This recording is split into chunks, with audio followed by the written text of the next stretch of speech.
해치는 중국 요나라 시대에 태어났다고 전해지는 상상의 동물이다. 해치는 불을 눌러 이긴다는 방화신수로서의 상징성을 갖고 있다. 조선 건국 초기, 우리 역사에는 해치에 대해 다음과 같은 이야기가 전해진다. 태조가 지금의 서울인 한양의 도읍을 정하고 경복궁을 지었는데 궁전에 자주 화재가 일어났다. 이에 사람들은 관악산이 화기가 있는 화산인 까닭이라고 여겼다. 관악산은 풍수지리상 능선이 타오르는 형상을 한 불기운의 산이다. 궁궐의 잦은 화재도 근원이 관악산의 화기에 있다고 믿었던 것이다. 대전에서는 화기를 막기 위해 관악산에다 우물을 파고 구리로 만든 용을 그 속에 집어넣는 한편 궁궐을 출입하는 좌우편 앞에 불을 먹는 영물로 알려진 해치 한 쌍을 만들어 놓은 것이다. 서울의 공식 상징물이기도 한 해치는 지금도 광화문 앞에 자리한 채 수도 서울을 지켜주고 있다. 해타라고 불리는 해치는 동아시아 고대 전설 속에 시비와 선악을 판단하여 안다고 하는 상상의 동물로 전해진다. 해치에 대한 옛 문헌인 논영의 기록을 보면 한 짐승이 있는데 뿔이 하나밖에 없으며 죄 지은 사람을 찾아내는 신통한 재주가 있다고 한다. 중국 순나라 시대에 누군가 죄가 있는지 없는지 의심스러울 때는 이 짐승으로 하여금 가려내게 하였는데 죄가 있는 사람이면 뿔로 받고 죄가 없는 사람이면 받지 않았다고 한다. 정의의 상징으로 알려진 해치는 동양의 문화에 다양하게 반영되었다. 우리나라에 해치라는 동물이 처음 등장했던 기록은 신라시대부터이다. 신라시대 관직에 해치부가 있어 법을 다스리고 심판했다는 내용이 경국대전에 적혀있다. 선한 사람과 악한 사람을 구분했다는 속성 때문에 해치의 모습이 재판관의 옷에 그려지기도 했다.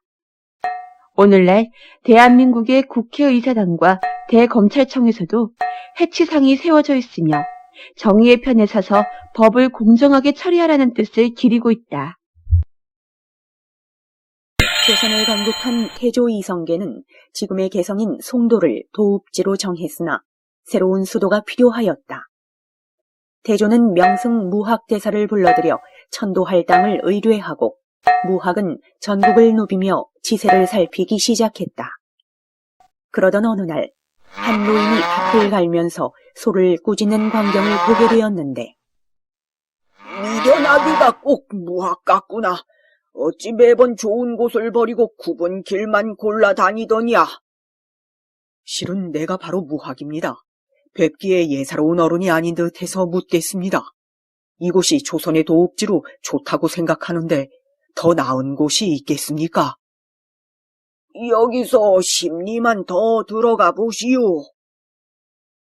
무학이 서쪽으로 십리를 더 들어가서 지세를 살피니 사방이 험한 산으로 둘러싸여 있는 실로 훌륭한 형세의 지형이 나타났고 무학은 바로 이곳 한양에 새 도읍지를 세우기로 결정하였다고 한다.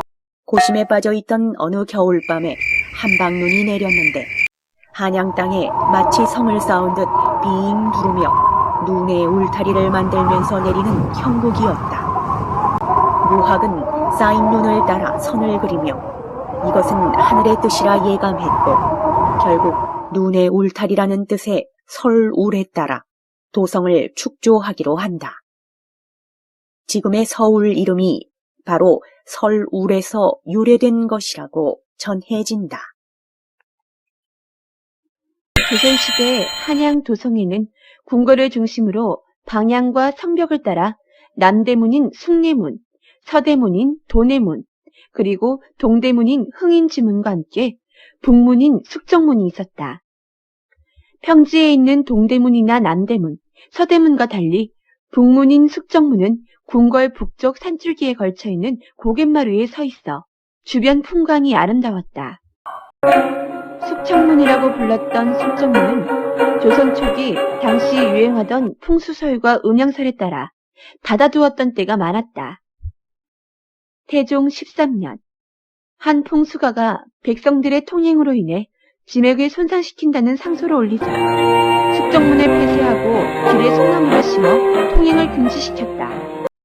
더불어 가뭄이 심하면 숙정문을 열고 남대문을 닫았으며 비가 많이 내리면 숙정문을 닫고 남대문을 열게 하였다. 이곳은 북쪽은 음이요 남쪽은 양인 까닭에 날씨가 가물면 양을 억제하고 음을 부양하는 음양오행설에서 비롯된 것이라고 한다. 성북구 성북동에 위치한 숙정문 근처에는 바위 하나가 있는데 다음과 같은 전설이 전해진다.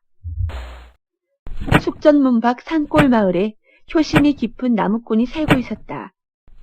매우 가난했던 나무꾼은 장가도 들지 못하고 노부모를 부양하는 처지였다. 그날도 나무꾼은 산에서 나무를 하여 숙정문으로 향했으나 성문이 닫혀있자 귀를 되돌릴 수밖에 없었다. 나무꾼은 터덜터덜 내려오다 길가에 있는 커다란 바위에 기대어 잠시 쉬고 있었다. 싸르르르 싸르르르. 너무 지쳐 깜빡 잠이 들었던 나무꾼은 이상한 소리에 정신이 번쩍 들었다. 주위를 살펴보니 이게 웬일인가. 자신이 기대어 잠이 들었던 바위에서 하얀 쌀이 흘러내리는 것이었다. 나무꾼은 재빨리 수건을 펴들고 흘러내리는 쌀을 받았다. 그렇게 흘러내린 쌀은 한 돛박쯤 흘러내리고서야 멈췄다. 신이 난 나무꾼은 끼니도 제대로 못 챙겨드린 노부모께 맛있는 밥상을 올렸다. 그 후에도 날마다 아침, 점심, 저녁으로 바위에서는 한 돛박 분량의 쌀이 흘러내려 나무꾼은 끼니 걱정 없이 부모님을 부양하였고 그때부터 사람들은 그 바위를 쌀바위라 불렀다고 전해진다.